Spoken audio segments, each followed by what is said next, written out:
In our previous video about the Panther, we talked about the redesign of the Panther's turret. However, even as this process was underway, Germany was also exploring the potential of increasing the Panther's firepower by replacing its 75mm gun with the infamous 88mm Pz.Kpfw, the same weapon as used on the heavier Tiger II. Welcome to another Tank Encyclopedia voiced article. I am your host, Flair, and today I'll be covering the Panther 88mm gun proposals.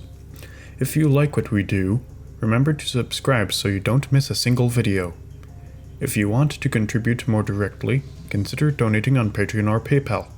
It helps us keep the lights on. As we covered in the previous video, the Panther tank was, from its inception, somewhat flawed in design. Seeking to rectify some issues with the turret, Waffenprüfung 6, the design division responsible for armored fighting vehicles, had already ordered Rheinmetall to redesign the turret, and had now passed the work over to Daimler-Benz. Daimler-Benz developed the Schmalturm, or narrow turret, in mid-1944.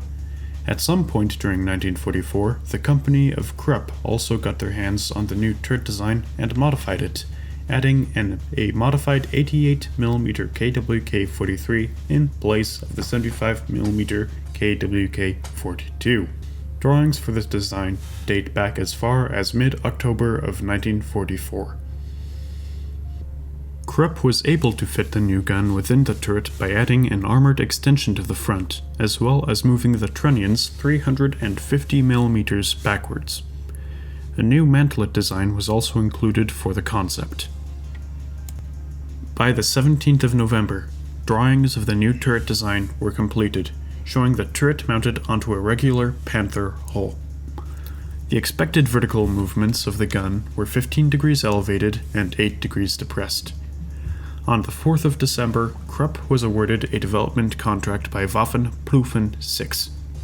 Soon after, Krupp requested the department's opinion on several aspects of the design to see if further development was productive.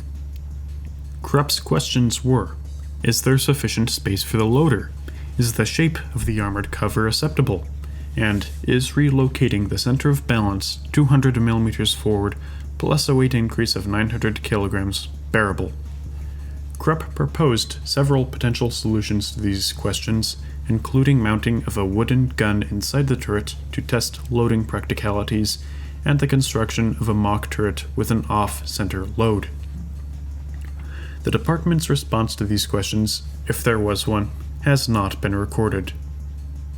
At the same time, Daimler-Benz was also looking at the practicality of mounting an 88mm within the Schmalturm, going so far as to build a wooden mock-up of the vehicle by the 12th of December.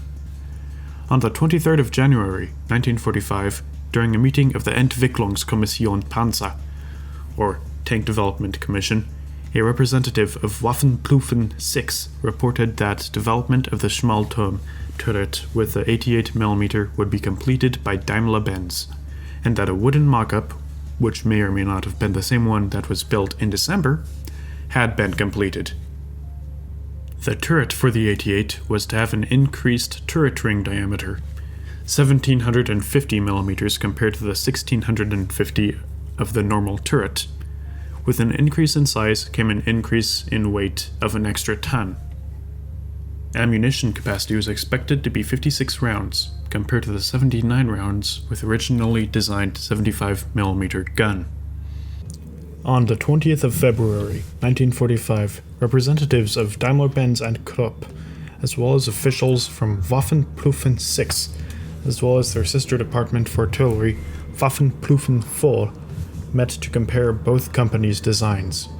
While Krupp's design was simpler, using the Kwk-43 found on the Tiger II, mounted on a mostly unchanged Schmalturm, Daimler-Benz's design used the aforementioned enlarged turret, along with a modified 88mm gun with recoil cylinders mounted underneath.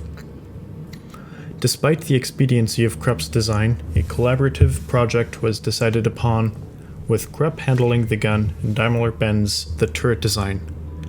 While combining the best of both designs, it would also result in a more complex end product. On the 27th, a week after the meeting, Daimler-Benz received instructions to produce a soft steel prototype of the new turret, along with a list of specifications. Some specifications, such as the enlarged turret ring and vertical movements of the gun, were already present on previous designs. Others, such as the requirement for a stabilized gun sight and rangefinder, seem to have come from the specifications of the original Schmalturm designed for the Panther F. In spite of previous division of labor between the companies, it was not long before Krupp was called back to work on the turret. On the 8th of March, they were instructed to produce an armor shell for the Panther F, mounting an 88mm Kpfw cannon by the 12th.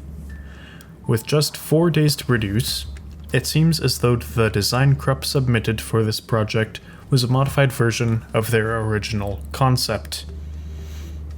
During a discussion with the General Inspector of the Armored Corps on the 14th of March, the Waffenamt, the weapons agency of the Army, was said to have done an excellent job designing the new 88mm turret for the Panther. A soft steel prototype was expected to be produced in mid-June, with mass production beginning as early as the fourth quarter of 1945 if necessary support was given.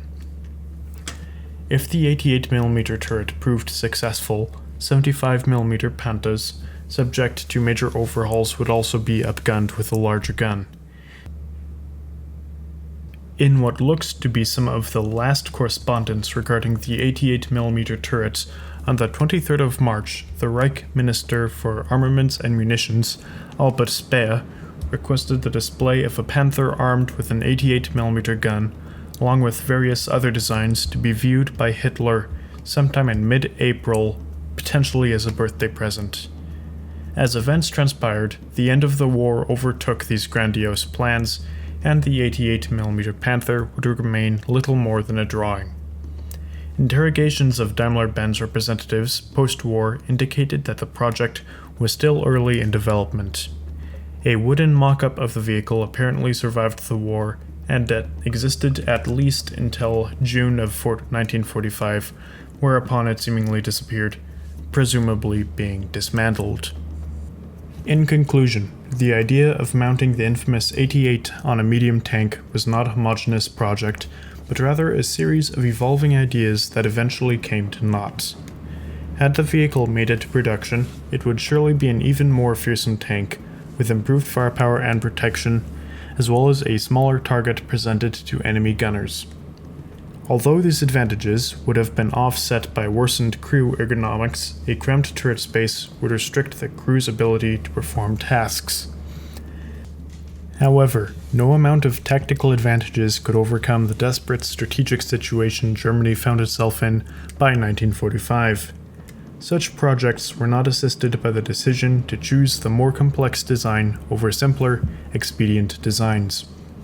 The final 88mm turret design would have required greater modification of the Panther hull, as well as further changes to the Schmalturm design.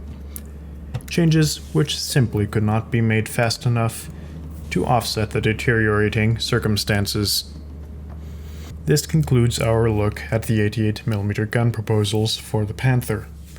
If you like what we do and want to see more, remember to subscribe so you don't miss out on a single video. If you want to contribute more directly, consider donating on Patreon or PayPal. It helps keep the lights on and allows us to improve the quality of our videos. Until next time, keep us in your sights.